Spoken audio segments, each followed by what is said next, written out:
खर्चीवाल्या यंत्रमागधारकांच्या मजुरी वाढ संदर्भात प्रांताधिकारी दीपक शिंदे यांच्या प्रमुख उपस्थितीत झालेल्या बैठकीत ट्रेडिंग धारकांनी मजुरी वाढ करण्यासंदर्भात ठोस भूमिका न घेतल्याने पुन्हा बुधवारी दुपारी 4 वाजता बैठक बोलावण्यात आली आहे। सुमारे 3 तास चाललेल्या या बैठकीत यंत्रमागधारक प्रतिनिधित्व व ट्रेडिंग धारक यांच्यात काही मुद्द्यांवर जोरदार खडाजंगी उडाली, तर बुधवारपर्यंत खर्चीवाल्या यंत्रमागधारकांनी यंत्रमाग बंद ठेवण्याचा निर्णय जाहीर केला।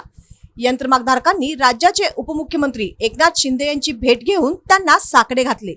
त्यावर उपमुख्यमंत्री शिंदे यांनी त्या प्रश्नी तातडीने बैठक घेऊन प्रश्न मार्गी लावण्याचे आदेश जिल्हाधिकारी यांना दिले होते। त्यावर जिल्हाधिकारी डॉक्टर विजय राठोड यांनी प्रांताधिकारी दीपक शिंदे यांना बैठक घेऊन प्रश्न संपवावा असे आदेश दिले होते। त्यानुसार सोमवारी दुपारी प्रांताधिकारी दीपक शिंदे यांच्या प्रमुख उपस्थितीत ट्रेडिंग असोसिएशन व खर्चीवाल्या यंत्रमाग प्रतिनिधींची बैठक झाली। बैठकीच्या सुरुवातीला यंत्रमागधारकांच्या वतीने पुंडलिक भाऊ जाधव, विनय महाजन, धर्मराज जाधव, नंदकुमार लोखंडे, शहाजी भोसले, विश्वनाथ मेटे, दौलत पाटील, दिनकर अनुसे आदींनी माहिती दिली। त्यावर ट्रेडिंग धारकांच्या वतीने विनोद कंकानी, रामपाल भंडारी, ओमप्रकाश दरग व कमल किशोर राठी यांनी आपली बाजू मांडली। 2013 पासून प्रचलित मजुरी वाढ होत 52 पीक बेसवर सध्या 6.5 पैसे मजुरी मिळत आहे। त्यामध्ये किमान 5 पैशांची वाढ केली पाहिजे अशी मागणी विनय महाजन यांनी केली, तर अन्य प्रतिनिधींनीही यंत्रमागधारकांच्या भावना स्पष्ट केल्या। त्यावर ट्रेडिंग धारक प्रतिनिधींनी मजुरी वाढ संदर्भात आम्हीही सकारात्मक आहोत, या प्रश्नी अन्य पदाधिकारी व व्यापाऱ्यांनी चर्चा करून निर्णय घेऊ असे सांगितले। यावर प्रांताधिकारी शिंदे यांनी हा प्रश्न आजच संपवण्याच्या दृष्टीने दोन्ही बाजूंनी प्रयत्न करावेत असे आवाहन केले। दरम्यान प्रांताधिकारी आवारात उपस्थित खर्चीवाल्या यंत्रमागधारकांच्या कुटुंबियांनी घोषणाबाजी करण्यास सुरुवात केली। त्यामुळे काही काळ वातावरण तणावपूर्वक बनले होते।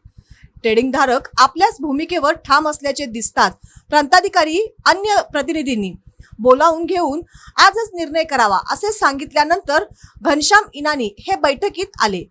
त्यांनी ही सन 2013 पासून मजुरी वाढ दिलीच नाही असा आरोप करणाऱ्यांनी आमची माफी मागावी असे वक्तव्य केल्याने संतप्त विनय महाजन यांनी त्यांना खडे बोल सुनावले। यावेळी दोन्ही बाजूकडील प्रतिनिधी उठून बोलू लागल्याने गोंधळ निर्माण झाला। अखेर प्रांताधिकाऱ्यांनी दोन्ही बाजूची स्वतंत्र बाजू ऐकून घेत या संदर्भात बुधवारी दुपारी 4 वाजता पुन्हा बैठक आयोजित करण्यात येत असल्याचे घोषित केले। बुधवारच्या बैठकीत दोन्हीही बाजूंनी समन्वयाची भूमिका घेत तोडगा काढण्याच्या दृष्टीने प्रयत्न करावेत, अन्यथा जिल्हाधिकाऱ्यांच्या परवानगीने प्रशासन आपल्या परीने निर्णय जाहीर करेल, तो दोघांनाही मान्य करावा लागेल। शहरातील कायदा व सुव्यवस्था अबाधित राखण्यासाठी पोलीस प्रशासन सज्ज असून कोणीही कायदा हातात घेऊ नये असे आवाहन प्रांत शिंदे यांनी केले।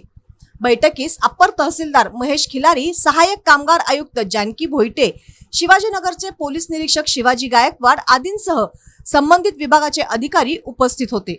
बैठकीदरम्यान प्रांताधिकारी कार्यालयाच्या आवारात यंत्रमागधारकांसह कुटुंबीय मोठ्या संख्येने जमले होते।